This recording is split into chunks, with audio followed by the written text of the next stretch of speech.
Hello बच्चे। तो हम लोग फिर से अपने क्लास में प्रेजेंट है आज, और जैसा कि हम लोग देख रहे थे घन और घनाभ, ठीक है, इससे रिलेटेड जो इंट्रोडक्शन क्लास था हम लोग देख चुके हैं। उसके बाद एक उस पर प्रीवियस का क्वेश्चन भी देख चुके हैं कि प्रीवियस क्वेश्चन कैसे उसको सॉल्व करेंगे, है ना। और दूसरा दिन आज हम लोग देखते हैं उसी से रिलेटेड जो क्वेश्चन है उसको प्रैक्टिस करते हैं, है ना। जैसा कि घन और घनाभ के बारे में हमने पहले दिन ही अच्छे ढंग से समझाया आपको, है ना, कि घन और घनाभ में अंतर क्या है ना। घन किसे कहेंगे, घनाभ किसे कहेंगे, है ना। कब ये घन होगा और कब ये घनाभ होगा, है ना। दोनों का आयतन और वर्ग पृष्ठ क्षेत्रफल दोनों का अलग अलग है ना। घन का अलग होता है, घनाभ का अलग होता है, ठीक है।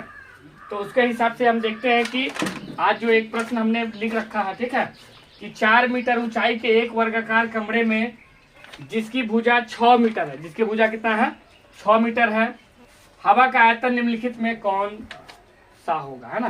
तो इसमें कह रहा है कि 4 मीटर ऊंचाई कह रहा है, ऊंचाई कितना कह रहा है, 4 मीटर का, है ना, एक वर्गाकार कमरे में, ठीक है, लेकिन उसमें ऊंचाई भी दे रखा कितना, 4 मीटर, ठीक है। एक वर्गाकार कमरे में जिसकी भुजा कितनी है, जिसकी भुजा दे रखी है, वर्गाकार कमरा है जिसकी भुजा है 6 मीटर, तो कमरा है और जिसकी भुजा 6 मीटर दे रखी है ना, और वो कैसा है कमरा, वर्गाकार कमरा है ना। तो इसकी ऊंचाई भी दे रखी है, ऊंचाई कितनी दे रखी है, तो 4 मीटर दे रखी है। यानी इससे ये पता चलता है कि ये कमरा कैसा होगा, ये कमरा होगा घनाभाकार। कैसा होगा, घनाकार कमरा नहीं होगा, घनाभाकार होगा। कैसा कमरा होगा, घनाभाकार कमरा होगा, ठीक है। क्यों, क्योंकि इसमें ऊंचाई दे रखी है और आपसे पूछा जा रहा है कि वर्गाकार कमरे में, है ना। तो वर्गाकार वर्ग में क्या होता है कि वर्ग में आपको जो लंबाई चौड़ाई की जो भुजा होती है दोनों आपस में क्या होती है, बराबर होती है ना। तो उसी तरह वर्गाकार कमरा है, यानी लंबाई का मान भी 6 मीटर होगा और चौड़ाई का मान भी कितना होगा, 6 मीटर का ही होगा, है ना। तो ऊंचाई दे रखा 4 मीटर, लंबाई 6 मीटर और चौड़ाई भी 6 मीटर दे रखा है। ये कैसा होगा, ये जो वर्गाकार कमरा है ये एक्चुअली में होगा घनाभाकार कमरा। कैसा होगा, घनाभाकार कमरा होगा। क्या होगा, घनाभाकार कमरा होगा, है ना। क्यों, क्योंकि इसमें ऊंचाई यानी हाइट की चर्चा है, इसमें लंबाई और चौड़ाई की चर्चा है ना। तो उसका आयतन पूछ रहा है, घनाभाकार कमरा का जो आयतन होगा, है ना, घनाभाकार कमरा का जो आयतन होगा वो होता है L into B into H, यानी लंबाई गुने चौड़ाई गुने ऊंचाई, है ना। लंबाई गुने चौड़ाई गुने ऊंचाई, ठीक है। तो लंबाई गुने चौड़ाई गुने ऊंचाई होता है, तो लंबाई 6 मीटर, चौड़ाई भी 6 मीटर और ऊंचाई कितना है, 4 मीटर, है ना। तो आपको गुना करके और जो आ रहा है उतना मीटर क्यूब, या फिर इसको हिंदी में लिखेंगे घन मीटर होगा, वो ही आपका उत्तर होगा, है ना। तो देख लेते हैं, इसको गुना करते हैं, ठीक है।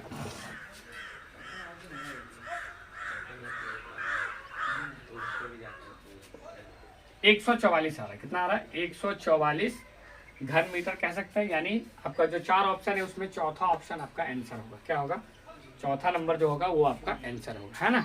तो इसमें क्या क्या रहा था कि आपको उसका आयतन निकालना था, हवा का आयतन। किसका आयतन निकालना था, उस कमरे में कितना हवा अट सकता है उसका आयतन बताना था। यानी कमरे का जो आयतन होता है वही हवा का भी आयतन होगा, ठीक है। तो हमने कमरे का आयतन निकाल दिया लंबाई गुने चौड़ाई गुने ऊंचाई के तौर पर। तो हम पाते हैं कि 144 घन मीटर आता है या मीटर क्यूब, है ना। तो हमारा जो चौथा ऑप्शन है उसमें 144 घन मीटर दिया है, वही आपका आंसर होगा, ठीक है। नेक्स्ट क्वेश्चन को देखते हैं, ठीक है। क्वेश्चन को आप लोग लिख सकते हैं, इसको प्रैक्टिस करने के लिए नोट डाउन कर सकते हैं सॉल्यूशन को, है ना। वीडियो को रोक करके भी नोट डाउन कर सकते हैं। चलिए देखते हैं नेक्स्ट क्वेश्चन, है ना। ये हमारा आज का पहला क्वेश्चन था और नेक्स्ट क्वेश्चन अगला जो क्वेश्चन है वो उसको देखते हैं, है ना। चलिए, ये अच्छा क्वेश्चन था, इसके लिए मैं सोचा इसको आप लोगों के बीच बताऊं और समझाऊं, ठीक है। चलिए,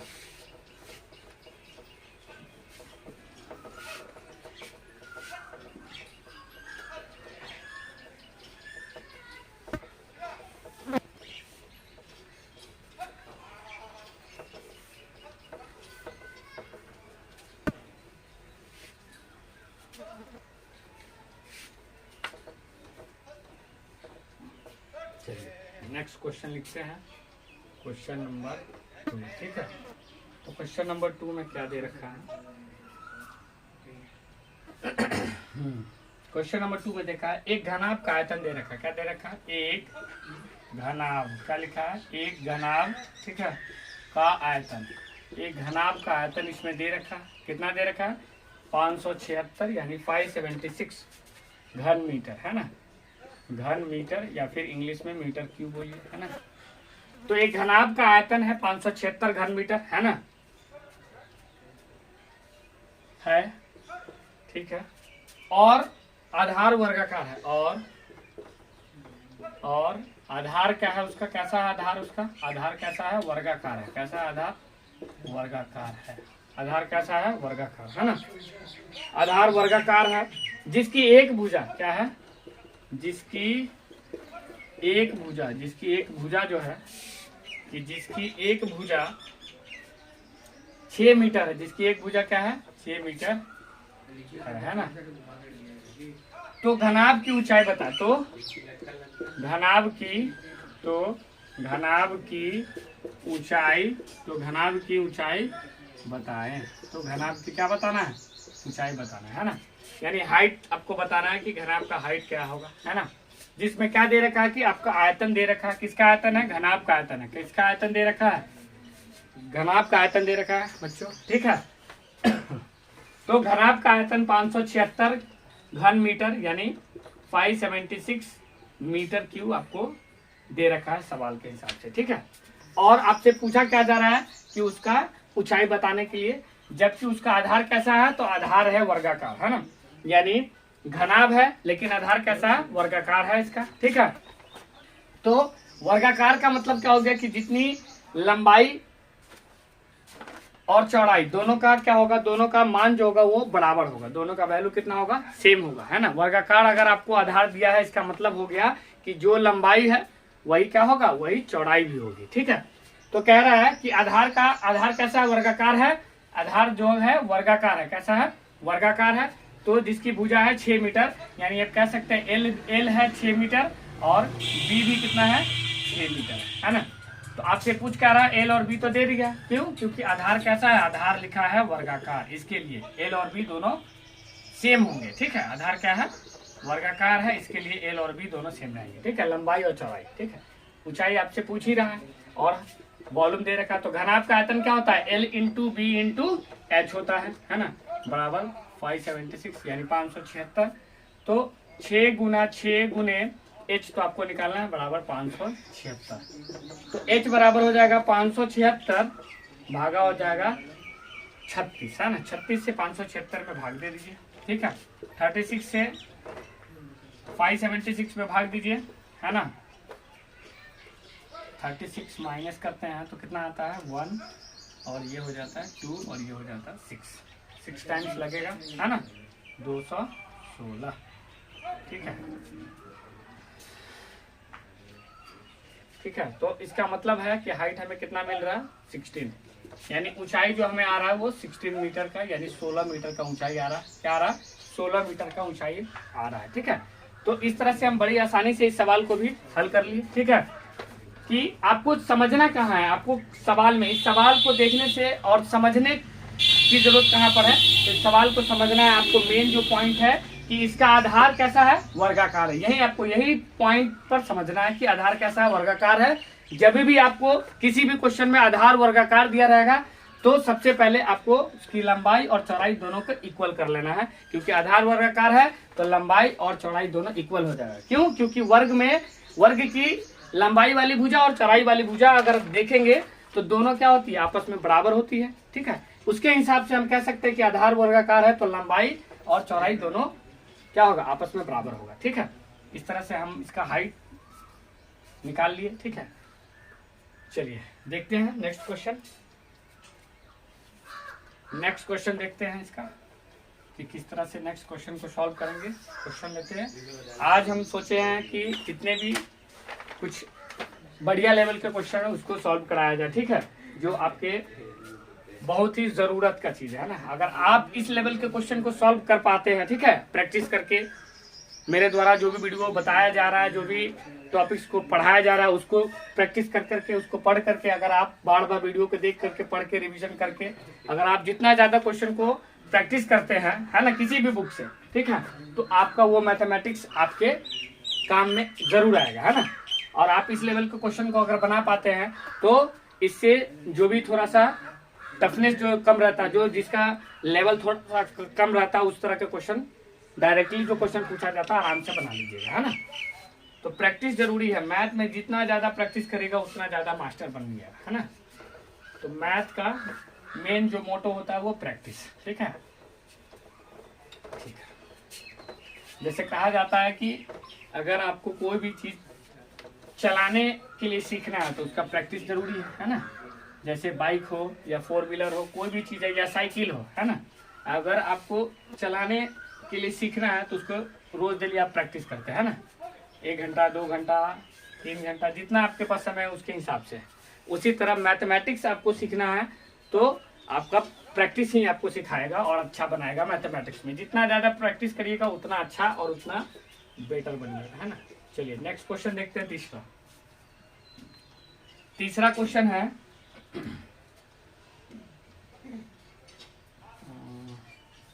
तीसरा क्वेश्चन आपके सामने है। एक घन का आयतन दे रखा, क्या दे रखा, एक घन का आयतन। एक घन का आयतन कितना दे रखा, 1331 घन मीटर, 1331 घन मीटर है ना, 1331 घन मीटर है, ठीक है। इसकी एक कोर कितनी, इसकी क्या लिखा, इसकी एक कोर, इसकी एक कोर कितनी, एक कोर कितनी है ना, एक कोर कितनी है, ठीक है।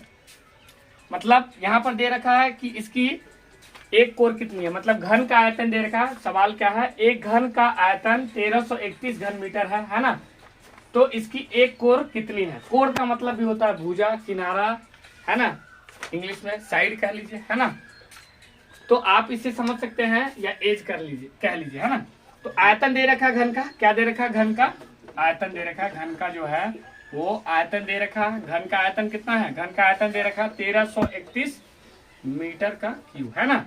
और कोर कह रहा है कि तो इसकी एक कोर कितनी होगी। कोर यानी होती है भुजा कह लीजिए, या फिर इसको कोण कह लीजिए, या फिर इसको किनारा कह लीजिए। सब चीज एक ही है ना, कोई अलग नहीं है, सब एक ही है, नाम सिर्फ अलग अलग है, नाम जहाँ जो यूज होता है उसको, लेकिन मीनिंग सबका एक ही है ना। तो घन का जो आयतन है वो 1331 है। तो घन का आयतन हम लोग जानते हैं क्या होता है, कोण का स्क्वायर। अगर यहाँ कोण दिया है तो कोण का स्क्वायर में क्यूब होगा, क्या होगा, कि कोण का क्यूब बराबर है 1331, है ना। तो कोण क्या है, तो कोण निकालना है, कोण बराबर हो जाएगा, यानी भुजा बराबर हो जाएगा, ये क्यूबिक रूट है ना। तो इधर क्यूब है तो इधर जाके क्यूबिक रूट आएगा 1331 पर। 1331 का क्या निकालना, घनमूल निकालना, यानी क्यूबिक रूट निकालना। क्या निकालना, क्यूबिक रूट। तो आपको पता होना चाहिए क्या होता है 1331 का। तो सबसे पहले हम देखेंगे कि 11 गुने 11 करते हैं तो कितना आता है 121। फिर इसको 11 से मल्टीप्लाई करते हैं तो आता है 121, फिर आएगा 121, है ना, 1331, है ना। तो इसका मतलब है 1331 का जो अगर घनमूल निकालते हैं, है ना, क्यूबिक रूट निकालेंगे तो कितना आएगा, 11 आएगा। कितना आएगा, 11। तो कोण का जो मान आया वो 11 मीटर आएगा, ठीक है। तो आपसे पूछा जा रहा था कि घन का आयतन दे रखा है 1331 और एक कोर की मान कितनी होगी, तो एक कोर की मान कितनी होगी, 11 मीटर का। एक कोर कितना होगा, यानी एक भुजा की लंबाई कितनी होगी, घन का 11 मीटर होगा। कितना होगा, 11 मीटर, ठीक है। तो 11 मीटर एक कोर की लंबाई हो गई, ठीक है। तो चलिए आगे भी देखते हैं, हमारा नेक्स्ट क्वेश्चन को देखते हैं, ठीक है। और ये आज के जो क्वेश्चन है बहुत ही अच्छे ढंग के क्वेश्चन है, ठीक है, और इनका लेवल भी थोड़ा अच्छा है, ठीक है, कल की अपेक्षा, क्योंकि कल मैं बेसिक्स क्वेश्चन को बता रहा था जो घन और घनाभ पर बनते हैं, है ना। आज मैं उससे थोड़ा सा स्टैंडर्ड लेवल पर क्वेश्चन को सॉल्व करवा रहा हूँ, है ना। तो इस वीडियो को जरूर देखें, है ना। अगर आप लोग को पसंद आया तो हमारा चैनल से जुड़ जाए, सब्सक्राइब का बटन दबा के, ठीक है, और बेल आइकन को दबा दे, जो टाइम समय पर नोटिफिकेशन आपको मिल जाए कि हम वीडियो डाले हैं, अपलोड किए, है ना, पढ़ाई का। तो ठीक है बच्चों, अगर वीडियो पसंद आता है तो इसको लाइक करें, है ना। सब्सक्राइब कर चैनल को।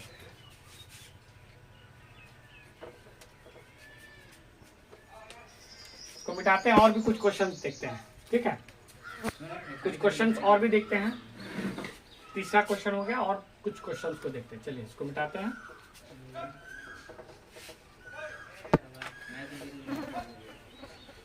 चौथा क्वेश्चन इसको देखते हैं, है ना।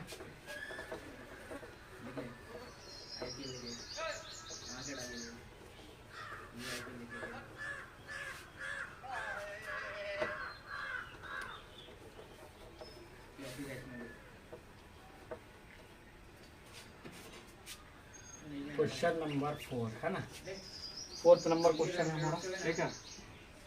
क्या है 4th नंबर क्वेश्चन है। 4th नंबर क्वेश्चन हम लोग लेते हैं, ठीक है। इसमें लिख क्या रखा है, चलिए ये भी क्वेश्चन बहुत ही अच्छा है ना, अच्छे लेवल का क्वेश्चन है।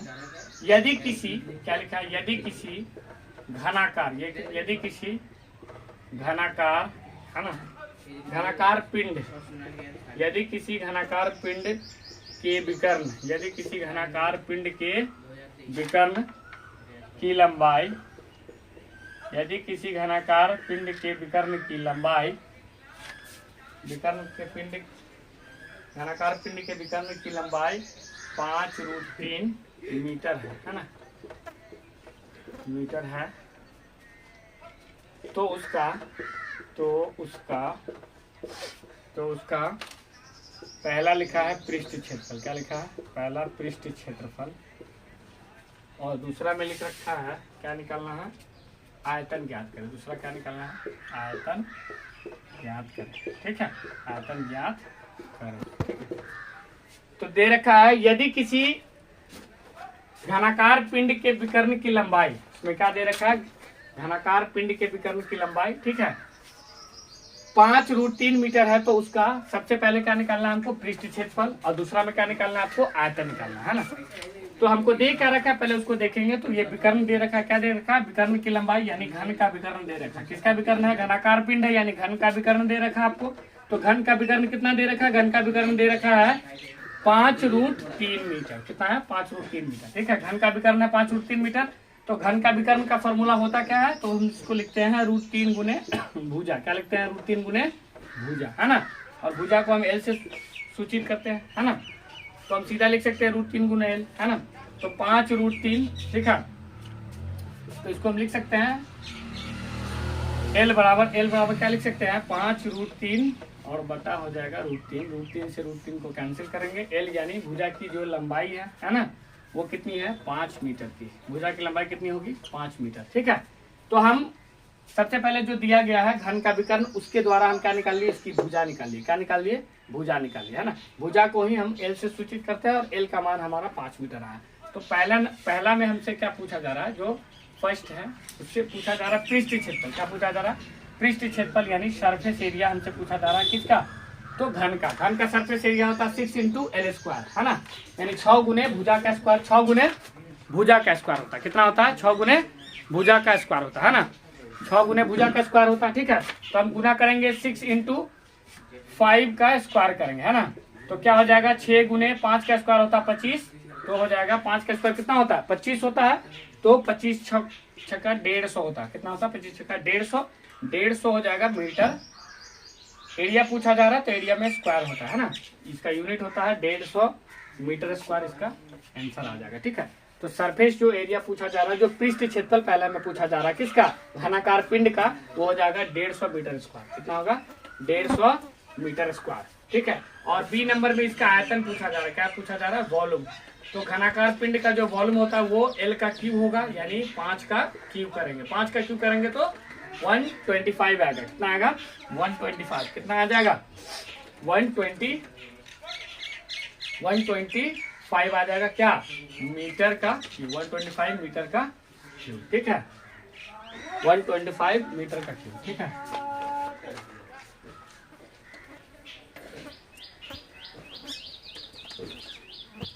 ठीक है, तो इस तरह से हम इसका आयतन भी निकाल लिए, ठीक है। इस सवाल में जो निकालना था, आयतन और पृष्ठ क्षेत्रफल दोनों हम बारी बारी से निकाल लिए, ठीक है। और दोनों बड़ी ही आसानी से निकाल लिए, है ना। तो आज अपने क्लास में इतना ही रहने देते हैं आज के क्लास को, ठीक है। और आज जो हमारे द्वारा पढ़ाया जा रहा है इसको ज़्यादा से ज़्यादा आप क्वेश्चन को प्रैक्टिस करिए, जो भी इस पर आधारित जो भी क्वेश्चन है ना। और जितना ज़्यादा प्रैक्टिस करिएगा उतना आप बेटर होइएगा मैथ्स में, है ना। इसको नोट डाउन भी कर लीजिएगा, ठीक है। चलिए तो आज के लिए रहने देते हैं, मिलते हैं फिर नेक्स्ट क्लास में, तब तक के लिए धन्यवाद।